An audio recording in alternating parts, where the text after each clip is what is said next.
Mari masuk Pak Haji. Ayo Pak Haji, silakan. Mari masuk. Iya. Sehat-sehat Pak Haji ya. Amin, amin.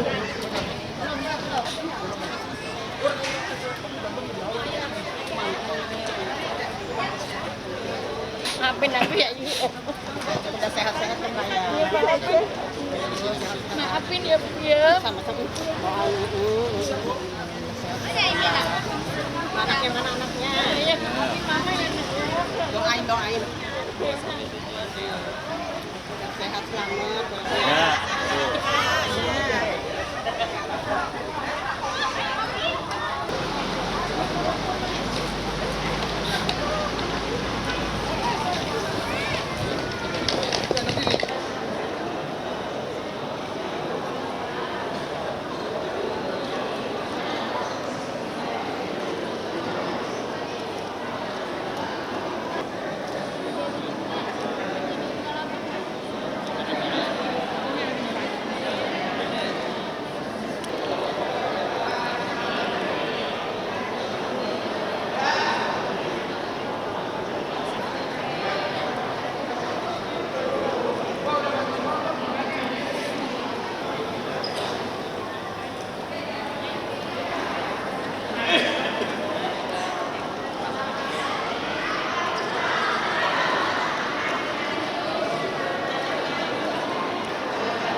Kasih Pak.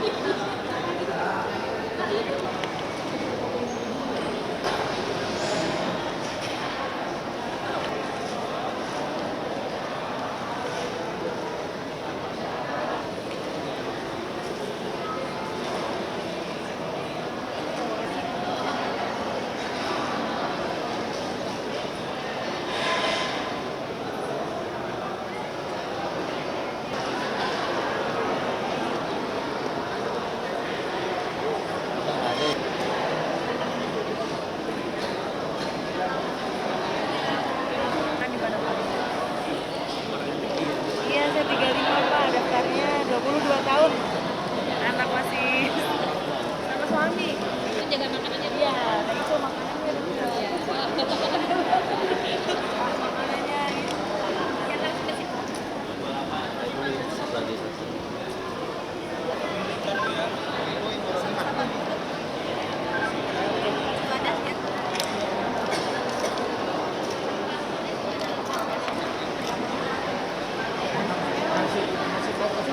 Langsung ke bis, Bu. Silakan ke bis. Oh, harus ke sini. Oh,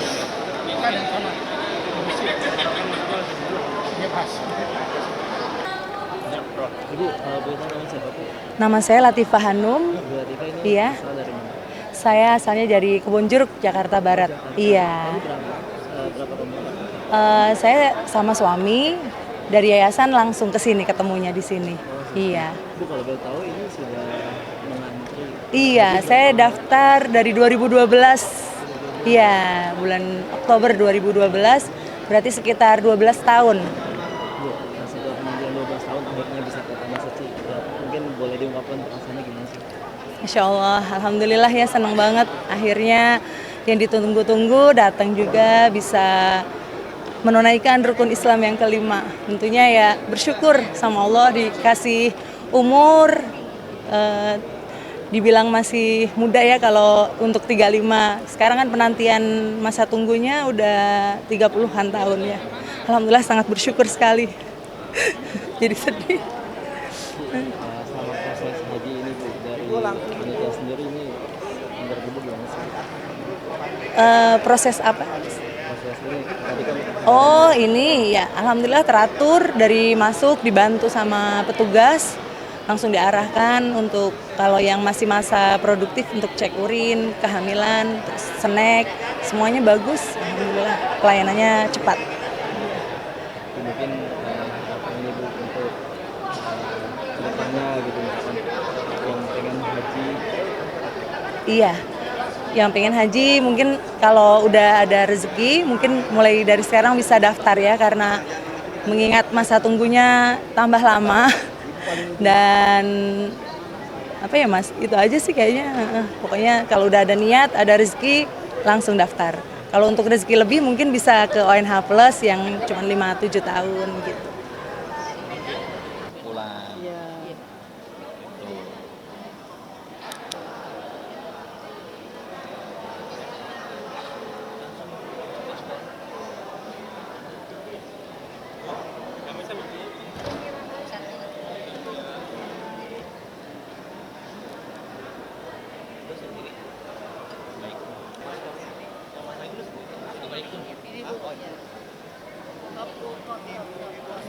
Real ya Bu? Iya, 150.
Assalamualaikum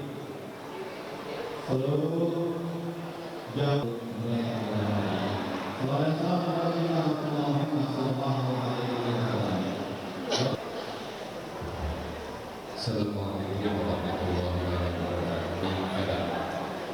Alhamdulillahirrahmanirrahim. Wassalatu wassalamu ala sayyidina Muhammadin wa ala alihi wasallam. Yang saya hormati segenap panitia Profesor Haji Embarkasi JKG Kemarin saya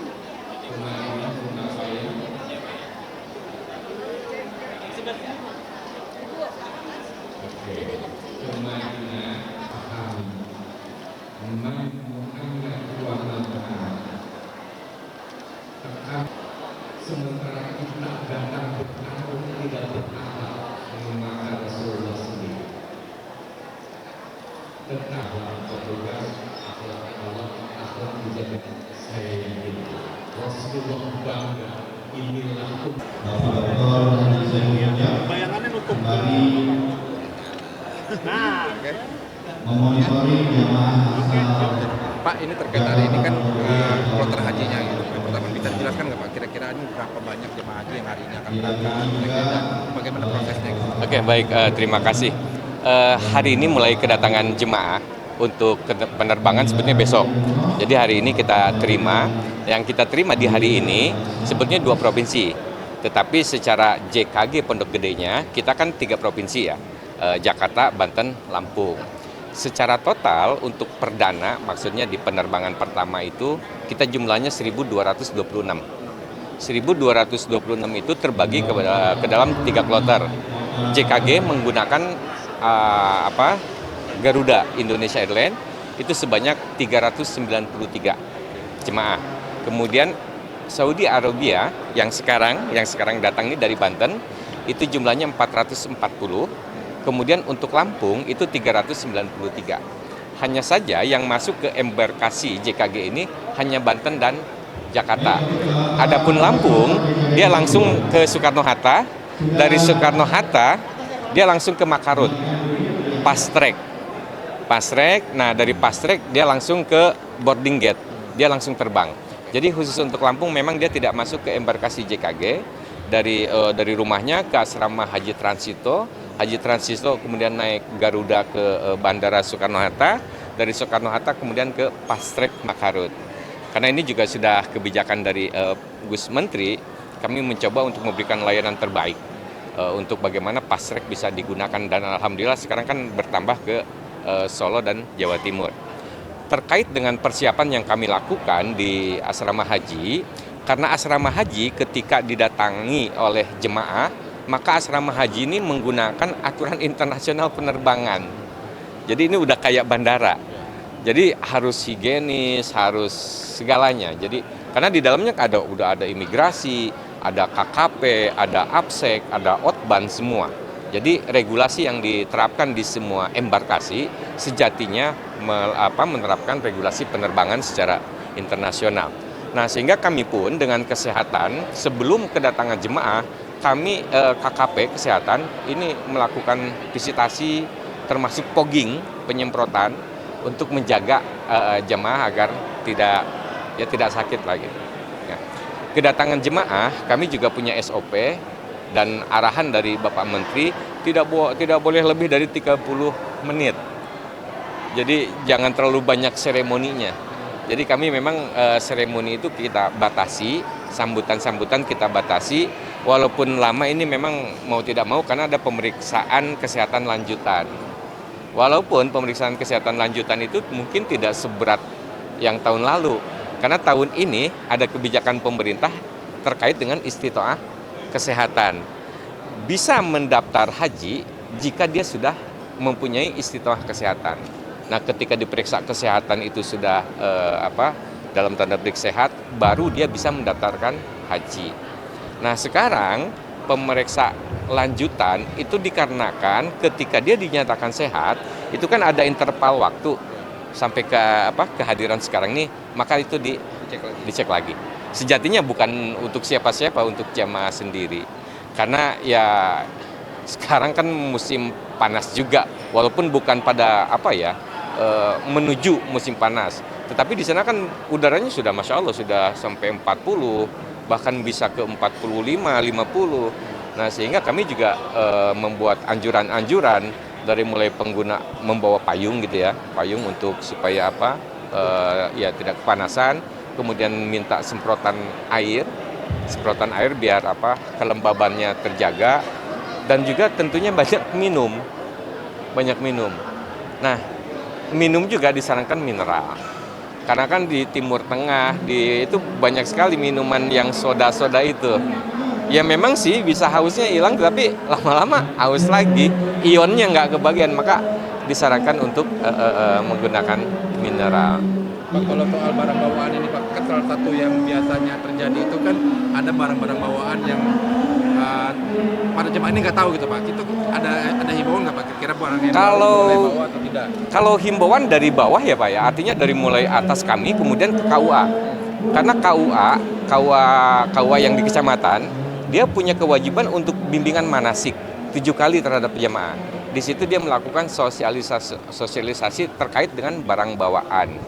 Ya misalnya cairan itu tidak boleh dalam yang di atas 100 mili. Kemudian benda tajam, termasuk masalah gunting.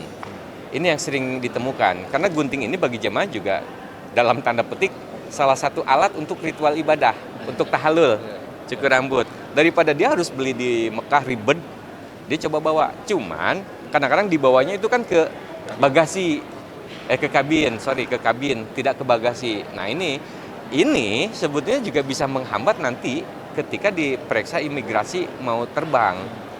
Kan di sini kan sudah menjadi bandara nih. Jadi jamaah dari asrama untuk dibawa oleh bis damri kan di imigrasi dulu. Kemudian APSEC juga memeriksa barang bawaan. Nah, kalau ditemukan barang-barang ini itu menghambat juga. Karena manajemen yang kami lakukan waktu, Pak. Telat setengah jam dari Soekarno-Hatta berdampak ke Madinah Jeddah, berdampak ke negara-negara lain. Dan kalau delay, itu kena cas besar Pak penerbangan. Tadi yang untuk calon jemaah asal Lampung itu untuk di pemberangkatan awal-awal saja, tidak ke sini atau sampai dengan gelombang 2 nanti Pak? Sampai akhir memang untuk Lampung dia hanya di asrama transito, asrama sementara transit gitu. Tapi jadi dari Lampung ke asrama transit baru didorong pakai pesawat Garuda, tiba di Soekarno-Hatta, kemungkinan Terminal 3 baru dibawa dengan bis masuk ke Terminal 2. Karena fast track-nya ada di Terminal 2. Nah, di Terminal 2 di fast track itu kami menyiapkan ada 12 booth yang di dalamnya itu ya untuk pemeriksaan retina, untuk pemeriksaan sidik jari, untuk pemeriksaan paspor dan visa. Nah, sehingga jemaah asal Indonesia, asal JKG ini dia datang ke Madinah udah nggak ketemu lagi imigrasi karena sudah selesai urusan di Jakarta. Ini sangat membantu jemaah. Kalau misalnya fast track tidak dibawa kayak tahun-tahun ke belakang, itu di Madinah ngantri berjam-jam. Jemaah sudah 9 jam terbang, di sana ngantri, stres sudah. Tetapi paling tidak kalau sudah selesai di sini jemaah masuk hotel udah nyaman. Pak, satu lagi Pak, itu kalau fast track lansia priority itu maksudnya jadi mereka didahulukan atau gimana? Iya, kita kasih prioritas. Jadi semua yang lansia yang harus mendapatkan prioritas itu memang selayaknya diprioritaskan agar dia bisa lebih cepat masuk asramanya. Untuk masuk asrama pun karena ini jauh, kami menyiapkan bis-bis. Ada bis-bis yang 2 ini. Kalau misalnya membutuhkan mobil kecil, kami juga siapkan mobil kecil yang disebut mobil ajak-ajik. Ajik-ajik kami siapkan semua. Dan nanti pun di perjalanan dari Pondok Gede menuju bandara itu pun ke bis damri kami pastikan supaya berbasis lansia, ramah lansia. Jadi nanti naiknya pun dibantu ada tangga bantuan, kemudian bisnya juga bertoilet semua. Pak, yang soal mobil lansia di belakang itu memang disediakan apa gimana? Yang ada bak-bak ajak-ajak? Oh iya, ajak-ajak memang itu disiapkan. Itu sebetulnya tidak hanya untuk lansia, untuk ya keperluan layanan terhadap jemaah siapapun. Media kalau mau pakai monggo. Tapi memang ada lansia lebih diutamakan ya Pak? Maksudnya Sementara ini kita masih menggunakan bis karena juga untuk naik ke atasnya juga sangat mudah. Tetapi kalau memang itu ajik-ijik itu masih dibutuhkan ya kita pergunakan. Tetapi sejatinya ajik-ijik buat siapapun. Tapi kami memang siapkan untuk lansia juga. Kami standby termasuk ambulan-ambulan juga kami udah standby dari sekarang. itu nama mobilnya ijik-ijik Pak. Iya, saya belum punya judul baru itu. Oke. Makasih banyak Pak. Izin nama